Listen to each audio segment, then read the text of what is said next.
Gbagbo arrive, la réconciliation aussi. À Yopougon, bastion des partisans de l'ancien président, les militants exultent. Leur chef de file est désormais libre de ses mouvements. Malgré son acquittement en 2019 des accusations de crimes contre l'humanité, il ne pouvait pas quitter la Belgique. La Cour pénale internationale a finalement décidé de lui rendre son passeport. Fini l'assignation à résidence. Il faut qu'on aille à la réconciliation véritable. Laurent Gbagbo, c'est pratiquement plus la moitié du pays. Il a ses partisans. Nous sommes ses partisans.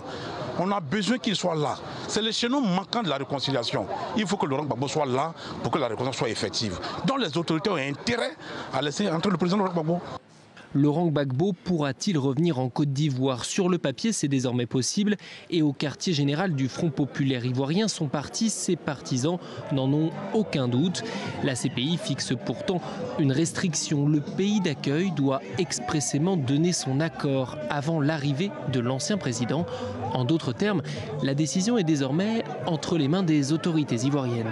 Si les Européens là-bas ont décondamné Gbagbo et ils disent que Gbagbo n'a rien fait et qu'il est libre, ce n'est pas en Côte d'Ivoire qu'on va le condamner. Nous attendons de voir ce jour-là.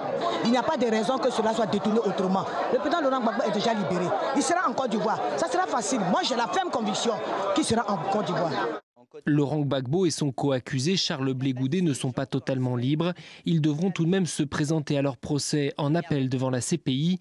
Mais cette décision bouleverse une fois de plus l'échiquier politique ivoirien et les alliances en vue de la présidentielle prévue au mois d'octobre.